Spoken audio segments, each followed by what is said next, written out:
اسی ٹینیور میں ان کے کیسز بھی ختم ہو گئے، تو اب مزید انہیں کیا ایسا چاہیے تھا جو دیا جائے؟ وزارت اعلیٰ آلدو کہ وہ بول کر نہیں مانگ رہے، لیکن پھر ناراضگی کس بات کی ہے؟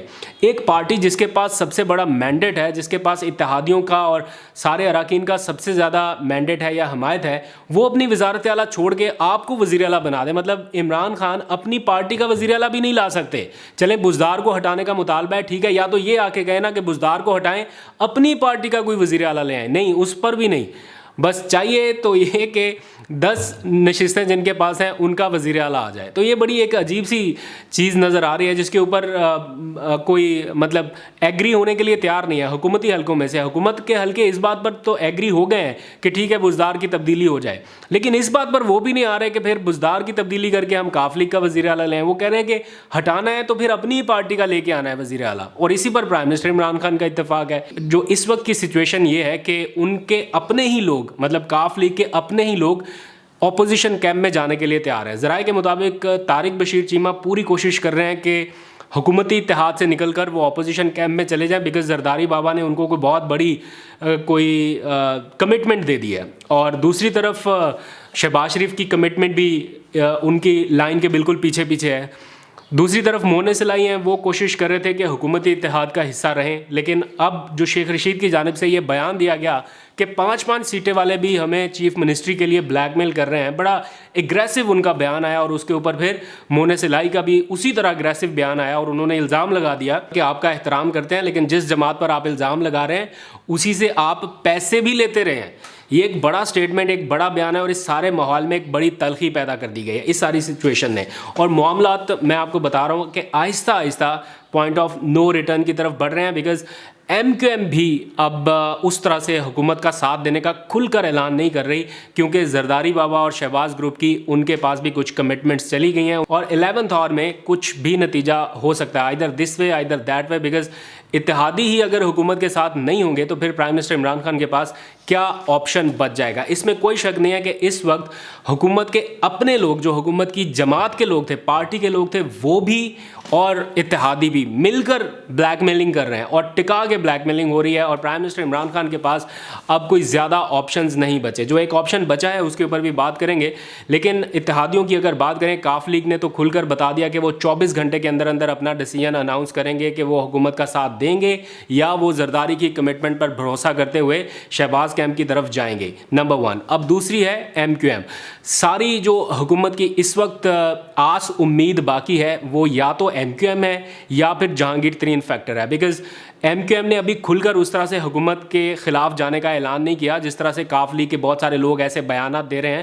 ابھی بھی حکومت کو ہوپس ہے تو 2 سے ہے، یا تو ایم کیو ایم یا پھر جہانگیر ترین گروپ، کیونکہ جہانگیر ترین کے حوالے سے پرائم منسٹر عمران خان کا بھی ایک نرم رویہ رہا ہے، اور ان کے آپس میں اس وقت رابطے بھی چل رہے ہیں، پرائم منسٹر خود بھی میسیجز کر رہے ہیں اور ان کی کمیونیکیشن چل رہی ہے۔ لیکن علیم خان کے حوالے سے جب ہماری پرائم منسٹر سے ملاقات بھی ہوئی تو ان سے بار بار کویشچن ہوا، لیکن وہ علیم خان کے اوپر کچھ نہیں بولے، انہوں نے کوئی بات کرنا مناسب نہیں سمجھی۔ علیم خان کے حوالے سے جو بھی معاملات ہیں وہ گورنر سندھ عمران اسماعیل اور فواد چودھری دیکھ رہے ہیں۔ دوسری طرف بلوچستان عوامی پارٹی ہے، ان کے بھی 5 ارکان ہیں، اور انہوں نے اپنے حمایت کا جو اعلان ہے وہ مؤخر کر دیا ہے کہ وہ اپوزیشن کے کیمپ میں جائیں گے یا حکومت کے کیمپ میں جائیں گے، یہ اعلان ہی مؤخر کر دیا گیا ہے۔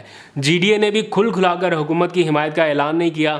جو حکومتی پارٹی کے اپنے لوگ ہیں وہ بھی ایسے ایسے بیانات دے رہے ہیں جو اپوزیشن کیمپس کے نیریٹو کو ایک طرح سے تگڑا کر رہے ہیں۔ بظاہر اس ساری سچویشن کو اگر سمرائز میں کر سکوں تو ایسا لگ رہا ہے، ایسے سگنلز مل رہے ہیں کہ سچویشن تھوڑی ورسٹ ہو گئی ہے اتحادیوں کے ساتھ نہ آنے کی وجہ سے، پلس جو اپنے لوگ ناراض ہیں ان کی وجہ سے، اور گورنمنٹ اب ڈیپینڈ کر رہی ہے کہ جہانگیر ترین کوئی آؤٹ آف دا باکس جا کے حکومت کی حمایت کا اعلان کر دیں، یا پھر ایم کیو ایم جو ہے وہ کنفرمڈ ان کے ساتھ ہو۔ اگر ایم کیو ایم پیچھے ہٹ گئی، بیک آؤٹ کر گئی، تو اس صورت میں ایم کیو ایم اور کاف لیگ مشترکہ طور پر کسی پریس کانفرنس میں حکومت سے علیحدگی کا اعلان کر سکتے ہیں۔ یہ خدشہ ہے حکومتی حلقوں کو، اور اس کے اوپر بہت سنجیدگی سے سوچا جا رہا ہے۔ شیخ رشید نے جو بیان دیا وہ میں پڑھ کے آپ کو بتا دیتا ہوں۔ انہوں نے کہا کہ انتہا کی بلیک میلنگ چل رہی ہے، لیکن میں عمران خان کے ساتھ ڈٹ کر کھڑا ہوں۔ یہ واحد اتحادی ہے حکومت کے اتحادی جس کی ایک نشست ہے، لیکن اس نے ڈٹ کر کہا کہ میں عمران خان کے ساتھ کھڑا ہوں،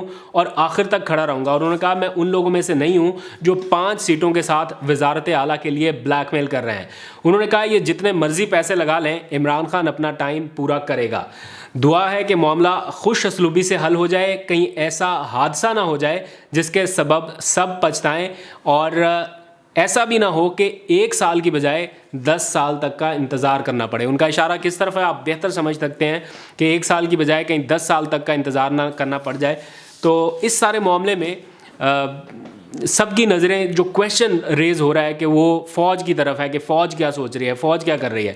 اور پرائم منسٹر کا کل جلسے میں جو کی گئی تقریر ہے نیوٹرل کے حوالے سے, اس کو بھی بہت زیادہ متنازع بنا دیا گیا ہے. میرا خیال ہے وہ بیان بھی, ویسے تو وہ پرائم منسٹر ہیں, ان کو بہت اچھے سے پتہ ہے کس وقت کیا اسٹیٹمنٹ دینی ہے, لیکن اس پولیٹیکل سینیریو میں جہاں لوگ چھوٹی چھوٹی چیز پکڑ کے اس وقت آپ پہ حملہ آور ہونے کی کوشش کرتے ہیں, میرا خیال ہے تھوڑا سا محتاط رویہ ہوتا تو اور بہتر ہو جاتا. لیکن یہ ساری پریس کانفرنسز, تقاریر, بیانات, یہ جلتی پر تیل کا کام کر رہے ہیں. کوئی ایسا میکنزم نظر نہیں آ رہا کہ چیزوں کو بالکل سٹریم لائن لے جا کر سیدھے طریقے سے حل کیا جا سکے. اب اس ساری صورتحال میں پرائم منسٹر عمران خان کے 2 بہت ہی اہم ایڈریسز ہونے ہیں. ایک تو پرائم منسٹر نے اسلام آباد میں اوورسیز پاکستانیوں سے خطاب کا فیصلہ کیا ہے. 15 مارچ کو وزیر اعظم عمران خان اہم ترین خطاب کرنے جا رہے ہیں اوورسیز پاکستانیوں سے, اور اس خطاب میں وہ اپنا آئندہ کا لائحہ عمل جو اوورسیز پاکستانیوں کے حوالے سے ہے وہ بیان کریں گے. بیکاز دنیا بھر کے بہت سارے ممالک ہیں, کوئی 90 کے قریب ممالک ہیں, وہاں سے جو آفس ہولڈر ہیں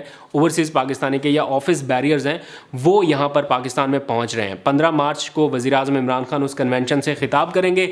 پورے اسلام آباد میں جگہ جگہ پر بینرز لگا دیے گئے ہیں, اور ساتھ ہی $1 ملین کویشچن کے تحریک عدم اعتماد کب پیش ہوگی تو پرائم منسٹر نے بتا دیا کہ اس کے پیش ہونے سے 1 دن پہلے اسلام آباد میں ڈی چوک میں ایک بہت بڑا جلسہ ہوگا. اس کی بھی تیاریاں ہو رہی ہیں. میں نے 2-3 لوگوں سے جو ذمہ داران ہیں ان سے پوچھنے کی کوشش کی کہ آخر کون سی تاریخ ہوگی, تو ابھی انہوں نے کہا کہ مشاورت جاری ہے, کیونکہ اتحادیوں والا جو سارا معاملہ یہ اتنا زیادہ ڈسٹرب ہو گیا ہے کہ پہلے یہ سٹریم لائن ہو جائے, اس کے بعد پھر ایوان کا اجلاس بلایا جائے گا, اور اس اجلاس سے 1 دن پہلے پرائم منسٹر ڈی چوک میں ایک دھواں دار قسم کا خطاب کریں گے. تو اس کی بھی تیاریاں جاری ہیں, میں آپ کو اپڈیٹ کرتا رہوں گا. بنی گالہ میں پرائم منسٹر آج کے دن بھی بیک ٹو بیک ملاقاتیں کر رہے ہیں, آنے جانے والوں کا سلسلہ جاری ہے. کچھ دیر پہلے شاہ محمود قریشی کی ملاقات ہوئی, پھر سینٹ میں قائد ایوان ہیں ڈاکٹر شہزاد وسیم, وہ وزیر اعظم سے ملنے کے لیے پہنچے. انہوں نے بھی کچھ گفتگو کی اور کہا کہ پرائم منسٹر عمران خان کی باڈی لینگویج بڑی زبردست ہے, اور جس طرح کا ہم ماحول چاہتے تھے اپوزیشن نے ہمیں اسی طرح کا ماحول پرووائڈ کیا ہے. تو ابھی دیکھنا ہے 24 گھنٹوں میں کاف لیگ کیا فیصلہ کرتی ہے. آپ نظر رکھیں گے, آپ کو اپڈیٹ کرتا رہوں گا. آج تک کے لیے اتنا, اپنا بہت سا خیال رکھیے. خدا حافظ.